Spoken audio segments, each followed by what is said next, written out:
2018's Venom was the first installment in Sony's expanded Spider-Man film universe. It was a hit at theaters, setting a record for the biggest October opening in box office history. We are Venom. But the movie's most memorable scene is its action centerpiece, an epic motorcycle chase through the streets of San Francisco.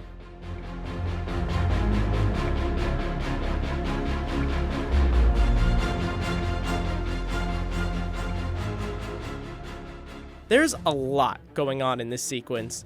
It's only a 4-minute segment, but the stunt team spent months on its planning and execution. Way far before we start filming anything, we were sitting in a room with the script, and then we say, let's storyboard the whole thing shot by shot, figure out which shots are first unit with Tom Hardy and which shots are second unit with the action unit. One of the issues we had in this was we wanted to try and make it look real. And so all the motorcycle jumps and the car jumps are all real, except for the CG Venom character. That includes some of the wildest moments in the chase, like when Eddie pulls a nose wheelie straight into an exploding car. For that shot, they had one of Hardy's 3 stunt doubles, the famous motorcyclist Joe Dryden, do a nose wheelie straight into real fire.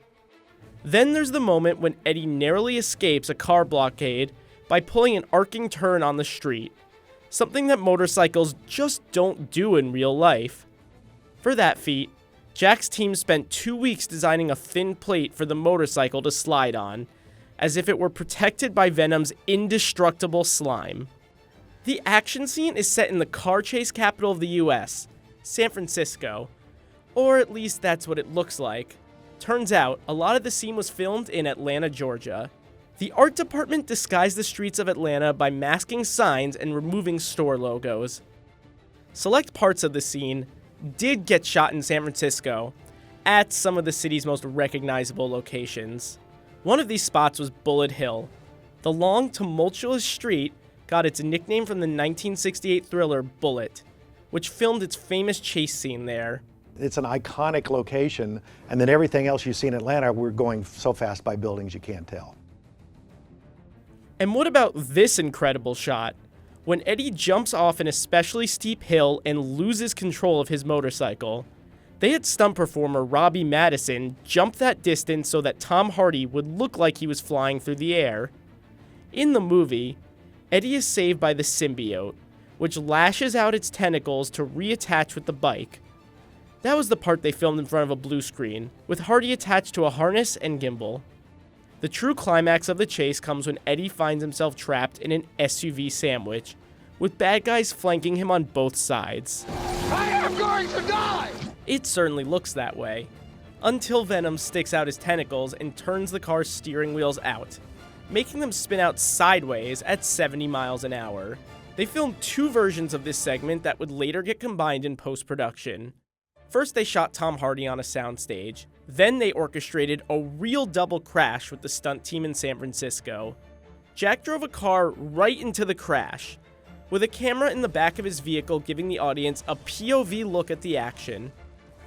At this point, you might be wondering how they keep all the stunt drivers out of harm's way. Jack let us in on some of their secrets. First, they line the car windows with sheets of Lexan, a super strong plastic. We have Lexan inside of the windshield so that if the windshield does get penetrated by anything, the Lexan stops it from getting in there. A Lexan will stop a bullet. We have steel cages, that we put in the cars when we flip them. We also put fuel cells in the cars so that the gas tanks can't blow up or get loose and have raw gasoline going everywhere. Protecting the riders was less straightforward. You don't have any metal around you. There's really no way to protect a guy when he's on a motorcycle except a helmet. So a lot of the really big jumps, we told them they had to do face replacement or head replacement and have the rider jump with a helmet.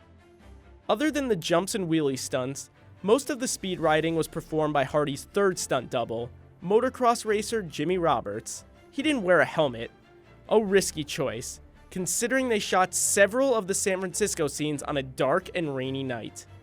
The weather might complement the slick, dark imagery of the movie, but it also made the roads pretty slippery for the motorcyclists. Luckily, Jack's team anticipated this complication and made sure the bikers were prepared by wetting the streets down in rehearsal. So how many cars were destroyed in the making of this scene? Oh God. I mean, it has to be up in the 30s or 40s. If you factor in how many we tested and destroyed before we even filmed it, that gets even higher. So it's just hard to tell. Whoa, that was pretty cool, actually. I'm not gonna lie.